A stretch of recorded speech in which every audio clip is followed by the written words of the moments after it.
Ron Harris here from MuscleDevelopment.com. Our coverage of the Mr. Olympia weekend brought to you by High-Tech Pharmaceuticals. I'm here with one of the greats of the 212 division, Charles the Tank Dixon. How are you, sir?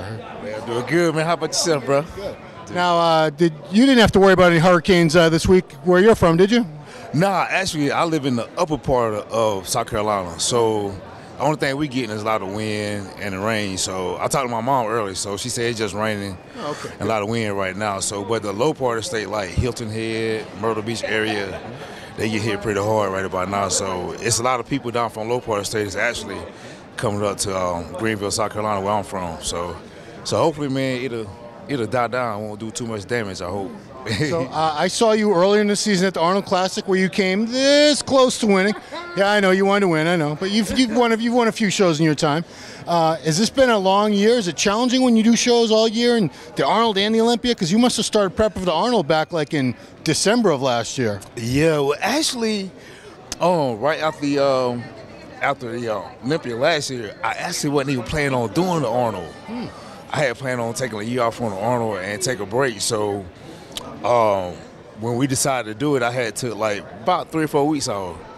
So I got a little break in between. So, got back at it. And man, that prep starting out was rough. Man, it was rough. So, but man, it's been, we did two shows back to back, the Arnold and the Indy Pro, and then took a couple weeks off and started getting ready for Olympia. So, honestly, man, I don't know.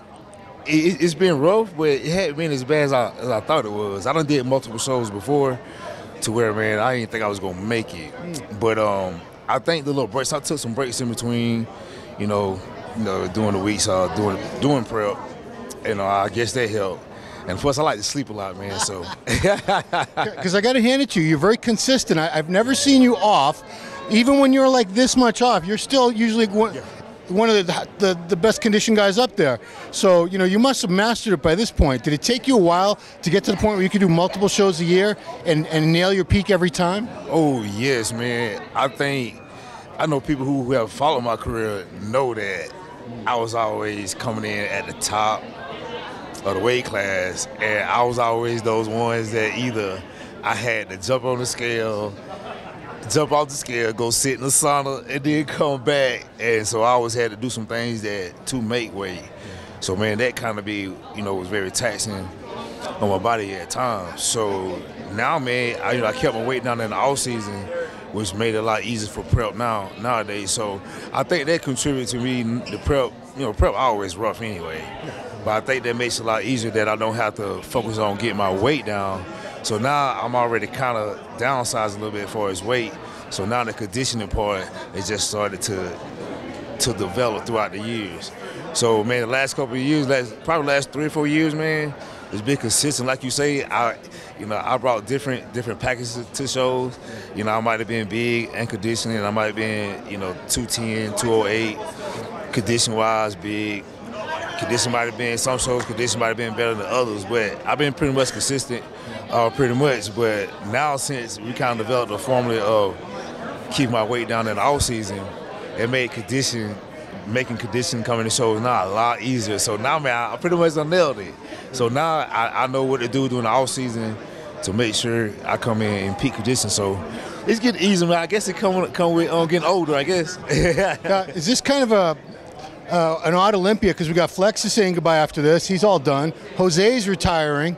And, you've been up at this show many, many times yourself. Is this like your 6th or 7th or 8th Olympia? 8th Olympia, wow. And you're still going strong. You're still top of your game. Is it kind of weird seeing guys that you've been competing with for so long and they're going away and you're still doing this and still doing it very well? Yeah, me and my coach was talking earlier today, and it was like, man, if you think about it, Flex moving on, going out to 212, Jose retiring, and it's kind of like when the 212 developed, it was kind of like Flex, Jose, me, David, Guy. So now it's kind of like I'm the last of the Mohegans out of that first group. And it's kind of bittersweet, because, I don't develop a good relationship with these cats, man, throughout the years. And now, man, to kind of see them, going to another phase of their life, it's kind of weird, because now, like, man, where Jose going to be at, not competing against Flex.